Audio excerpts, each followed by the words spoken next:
നമ്മൾ ഗ്രാമപ്രദേശങ്ങളിലൊക്കെ ആണെങ്കിൽ തന്നെ കൃഷിയൊക്കെ ചെയ്യുന്ന ഒരുപാട് ആൾക്കാരുണ്ടാവും അല്ലേ. പാടത്തും പറമ്പിലും ഒക്കെ പണിക്ക് പോകുന്നവരും കുട്ടികളാണെങ്കിലും പാടത്തും പറമ്പിലും ഒക്കെ ഇറങ്ങി നടക്കുകയും കളിക്കുകയും ഒക്കെ ചെയ്യുന്നവരാണ്. അപ്പോൾ ആ സമയങ്ങളിൽ നമ്മൾ ഏതെങ്കിലും രീതിയിൽ പ്രാണികളൊക്കെ കുത്തുകയോ അങ്ങനെയൊക്കെ ചെയ്യാറുണ്ട്.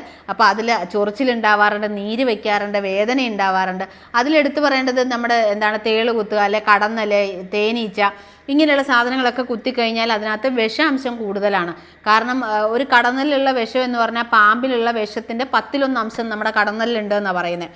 അപ്പോൾ അതുകൊണ്ട് തന്നെ അത് കൂട്ടമായിട്ട് ഏറ്റവും ഡേഞ്ചർ എന്ന് പറയുന്നത് കാട്ട് കടന്നലുകളാണ്. പക്ഷേ ഇത് കൂട്ടമായിട്ട് ആക്രമിച്ചു കഴിഞ്ഞാൽ ഭയങ്കര ഡേഞ്ചറാണ്, നമുക്ക് മരണം വരെ സംഭവിക്കാവുന്നതാണ്. 1-2 കടന്നലുകളൊക്കെയാണ് കുത്തുന്നതെന്നുണ്ടെങ്കിൽ നമ്മൾ ചെറിയ രീതിയിൽ നമുക്ക് എന്തായാലും ഒരു ഫസ്റ്റ് എയ്ഡ് എന്നുള്ള രീതിയിൽ കൊടുത്തതിന് ശേഷം എന്തെങ്കിലും ശ്വാസതടസ്സ കാര്യങ്ങൾ ഉണ്ടായാൽ മസ്റ്റായിട്ടും ഹോസ്പിറ്റലിൽ കൊണ്ടുപോകുക. അപ്പോൾ ആ ഒരു ഫസ്റ്റ് എയ്ഡാണ് നമ്മൾ പറയുന്നത്.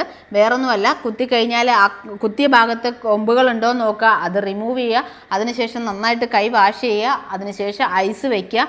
ഇങ്ങനെയുള്ള കുറേ കാര്യങ്ങൾ ശ്രദ്ധിച്ച് ഫസ്റ്റ് എയ്ഡ് ചെയ്തതിന് ശേഷം കുറച്ച് ഇലകളും കാര്യങ്ങളും ഒക്കെ പറയുന്നുണ്ട്, അതൊക്കെ അരച്ച് നമ്മൾ ആ നീര് വന്ന ഭാഗത്ത് അല്ലെ കുത്തേറ്റ ഭാഗത്ത് തേക്കുക.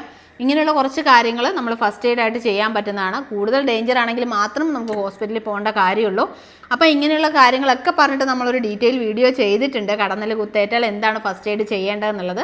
അപ്പോൾ ആ വീഡിയോ നമ്മൾ ഇതോടൊപ്പം അതിൻ്റെ ലിങ്ക് കൊടുക്കുന്നുണ്ട്. അത് ഓൾറെഡി നമ്മൾ അപ്ലോഡ് ചെയ്തിട്ടുള്ളതാണ്. അപ്പോൾ അതിൻ്റെ ലിങ്ക് കൊടുക്കുന്നുണ്ട്. ആ ലിങ്ക് ഒന്ന് ഓപ്പൺ ചെയ്ത് കഴിഞ്ഞാൽ നമുക്ക് ആ വീഡിയോ കാണാൻ പറ്റുന്നതാണ്. നമ്മൾ എന്തായാലും നമ്മുടെ നാട്ടിലൊക്കെ താമസിക്കുന്നവർ ഉറപ്പായിട്ടും അറിഞ്ഞിരിക്കേണ്ട കാര്യങ്ങളാണ്. അറിയാത്തവർക്ക് വേണ്ടിയാണ് നമ്മൾ ഈ വീഡിയോ ഷെയർ ചെയ്യുന്നത്.